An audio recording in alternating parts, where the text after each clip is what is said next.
5 seconds.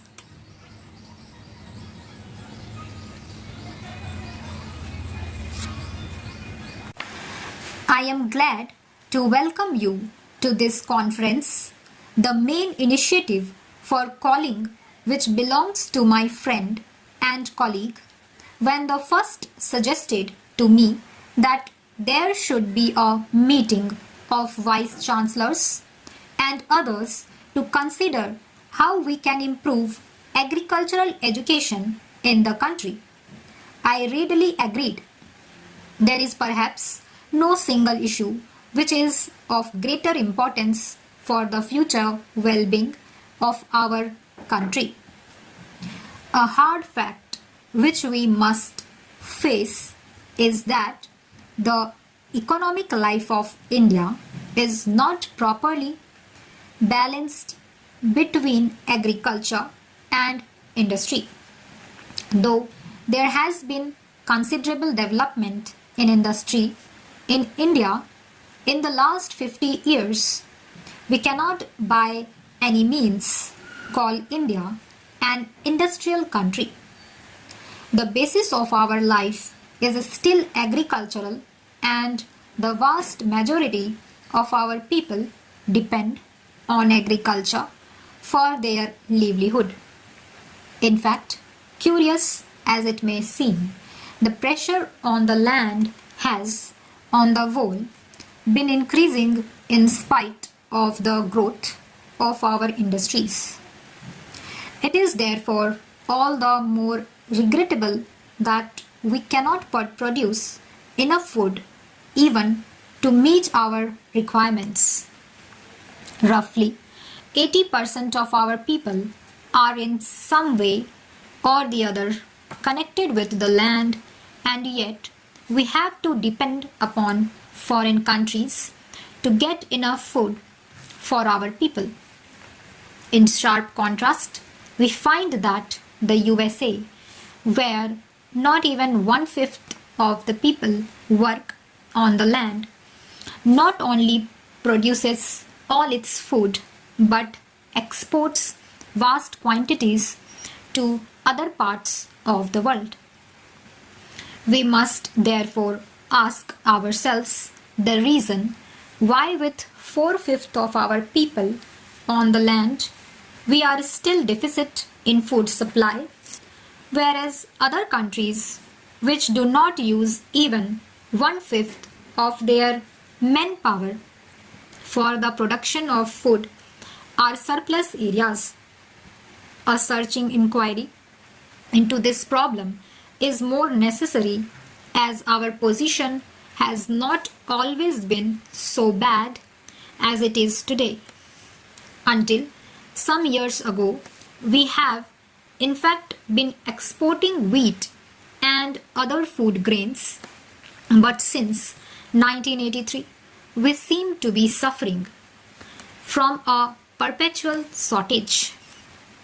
You all know about the efforts of the governments, both at the center and the states, to increase the production of food through the Grow More Food campaign.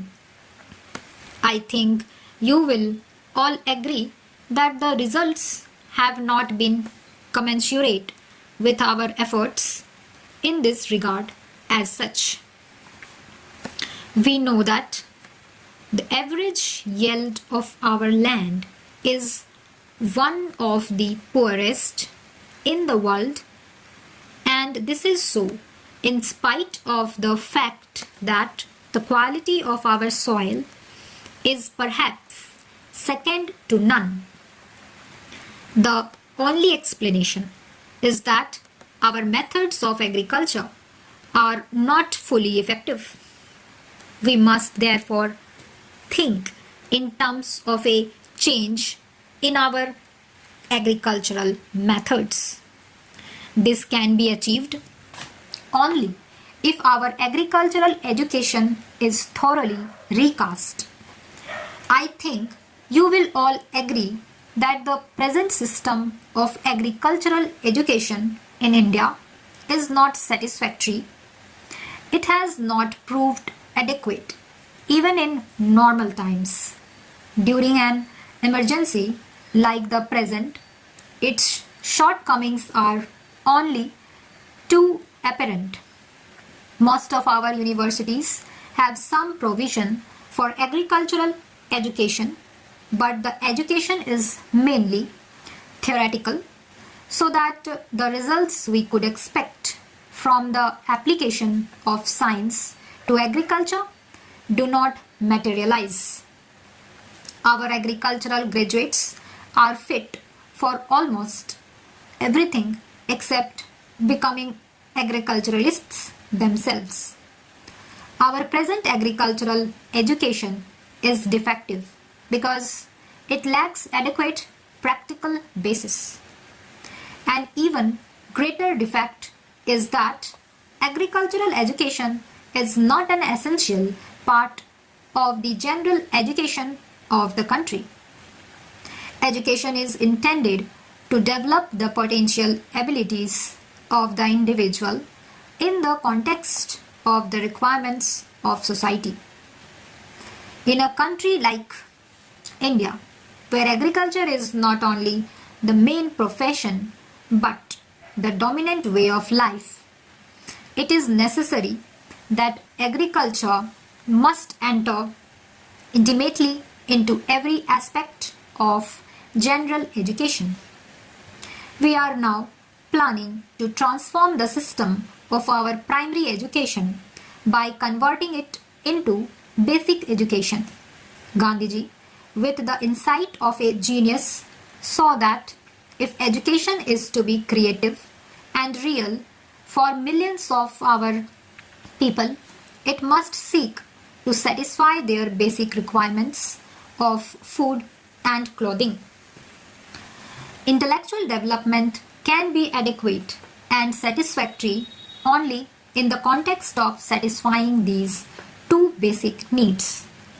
Our general education, especially in the earlier stages, must therefore give a greater importance to the theory and practice of agriculture.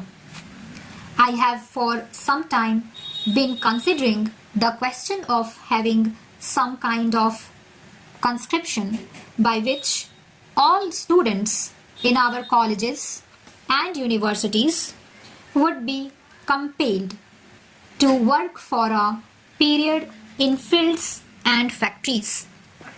I have, however, come to the conclusion that for various reasons this cannot be immediately done. In Western countries, the labor of young people has been effectively and usefully employed, as the problem of these countries is primarily one of shortage of labor. In our country, if there is an excess in anything, it is that of manpower. It will not be incorrect to say that almost all Indians are underemployed. Stop.